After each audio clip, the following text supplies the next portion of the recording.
안녕하십니까. 감일 검터 부동산을 운영 중인 검터지기입니다.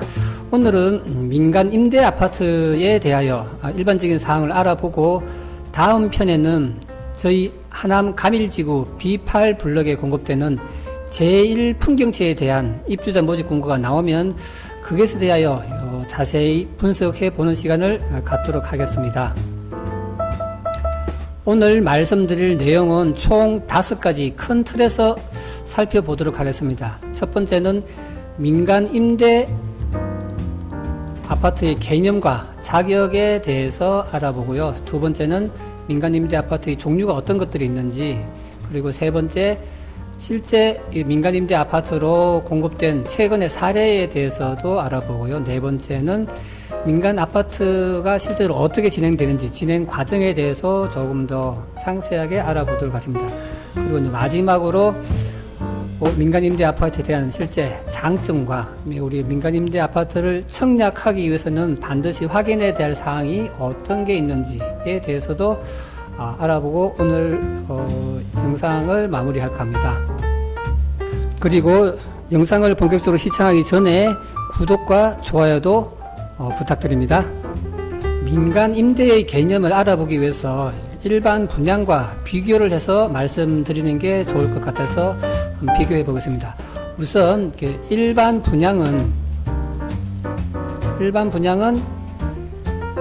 아파트 청약을 해서 첫 번째 당첨이 되고 난 분이 이제 분양 계약을 하게 되죠. 분양 계약을 하게 되면은 실제 이제 소유권 이전을 하게 되는 일반적인 과정을 거치는 반면에, 민간 임대 아파트는 당첨이 되고 나면은 분양 계약이 아니고 임대 계약을 하게 됩니다. 임대 계약을 하고 난 뒤에 이제 일정 기간 이제 거주를 하게 되는데, 대부분 이제 10년이 요즘은 이제 일반적인 부분이죠.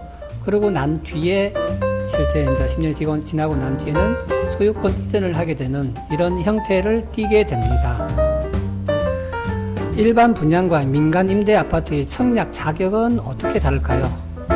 첫 번째, 일반 분양에 있어서는 일반적인 청약 자격으로 있어가지고는 세대주여야 되고 무주택자이어야 되고 가끔은 1주택자도 허용이 되는 경우도 있죠. 그리고 이제 반드시 이제 청약 통장이 있어야 되는 부분이고요. 또 하나 부분 자체는 과거 5년 이내에 청약이 당첨된 사실이 없는 경우가 있어야 됩니다.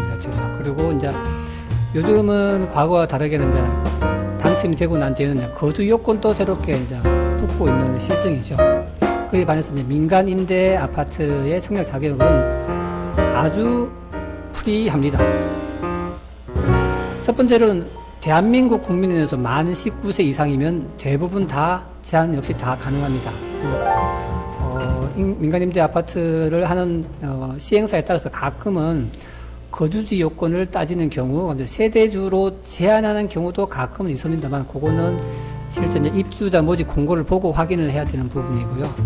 세 번째로는 주택이 있어서 주택이 무주택자이든지 아니면 주택이 다주택자든지 이 주택의 소유 여부를 갖다가 따지지 않습니다. 그리고 청약 통장이 없어도 전혀 무방한 청약 통장을 갖다 보지 않는 것이 민간 임대 아파트의 청약 자격이 되겠습니다.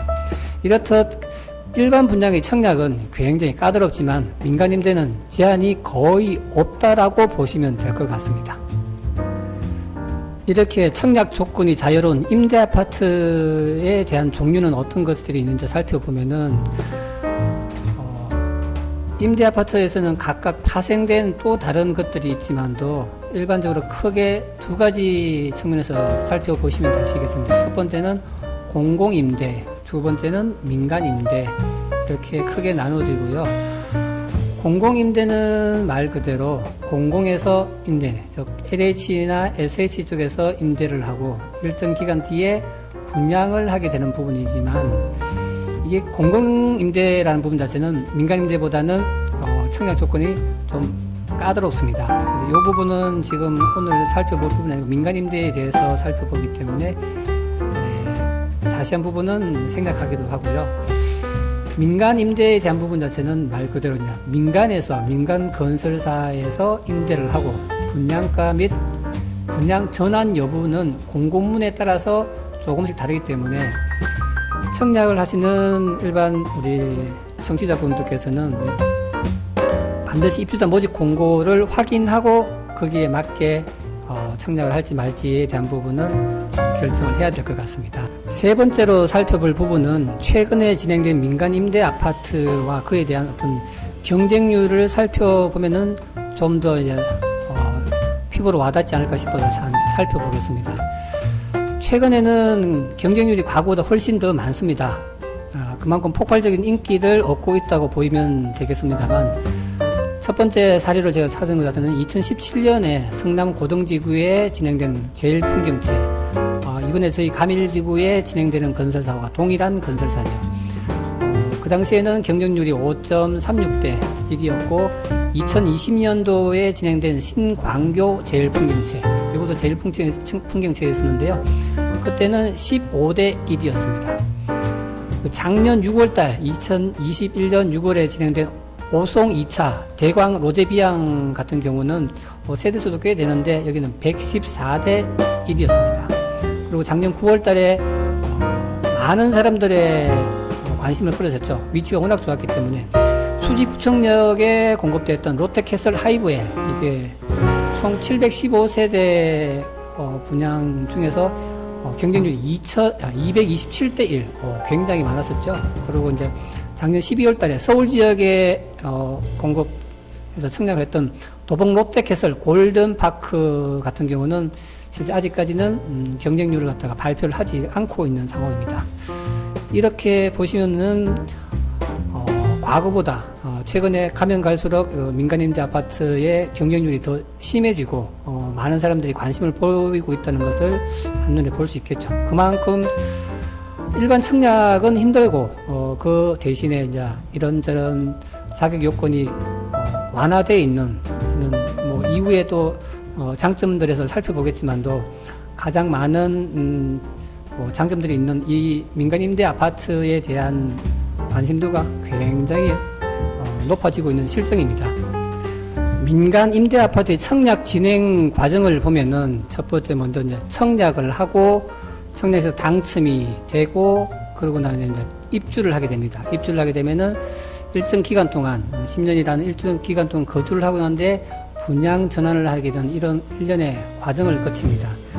뭐 다음 장에서 알아보겠지만 이제 이런 입주자 모집 공고가 나왔을 때 이제 확인을 해야 되는 내용들 중에서 보면은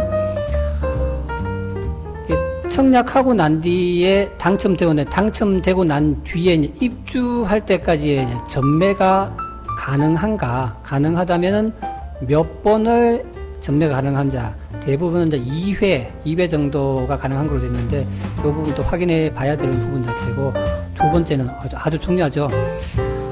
중도금 대출이 가능한가?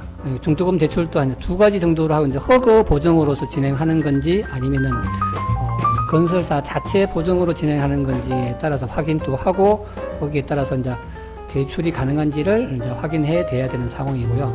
그리고 이제 입주하고 난 뒤에 이제 거주하고 있으면서 전대가 가능한지, 전대 가능한 여부 플러스 또 한 가지 더 부분 자체는 입주 이후에는 전매 자체가 무제한 가능한지 그렇지 않는지, 이것도 확인해 있다 부분 자체고, 확인상에서 또 제일 중요한 부분이 이 부분입니다.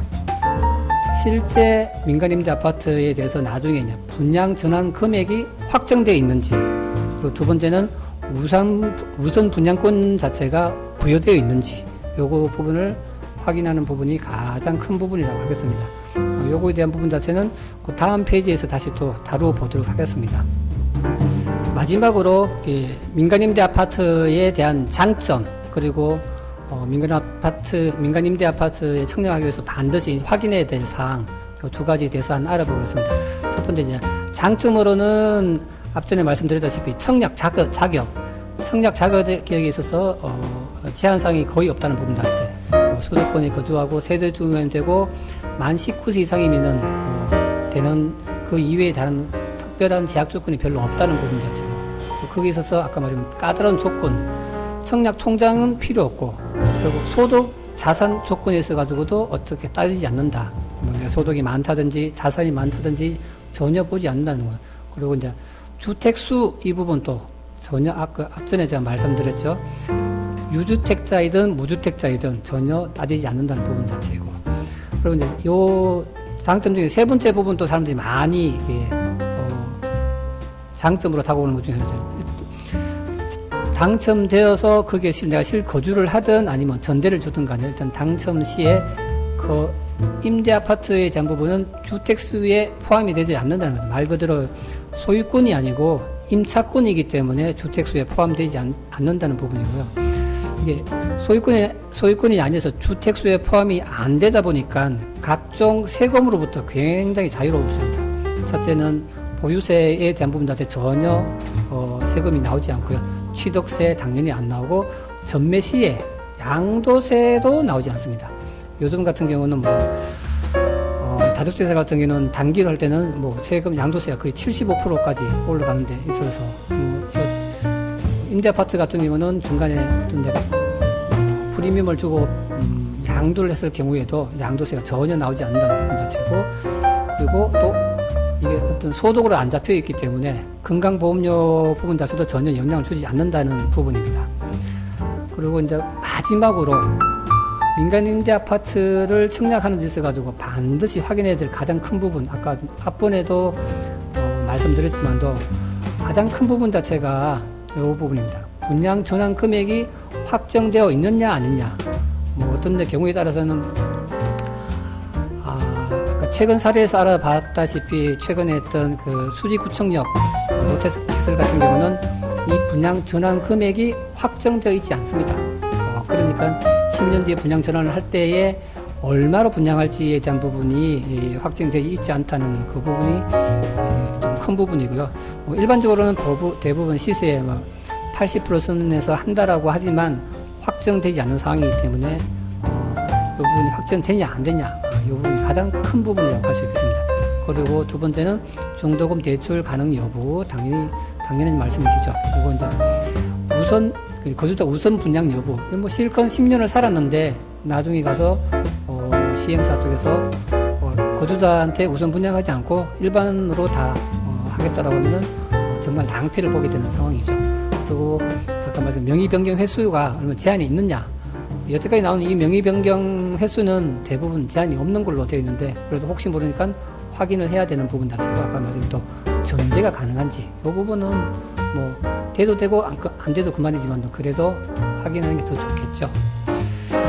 이상으로 민간 임대 아파트에 대한 일반적인 부분을 한번 살펴보았습니다. 사실 요즘 저희 사무실에서 많은 분들이 문의를 하시고 또 관심을 가져가지고 찾아오시는 분들이 있는 이유 중에 하나가 말씀드렸던 저희 B8구역에 공급될 예정인 제일풍경채가 올해 상반기 안에 청약을 할 예정이라는 것 자체가 있기 때문에 저도 지대한 관심을 가지고 있는 부분이고요. 향후에 제일풍경채에 대한 입주자 모집 공고가 나오면은 그 내용을 가지고 자세하게 다시 한번 더 분석하고 살펴보는 시간을 갖도록 하겠습니다. 감사합니다.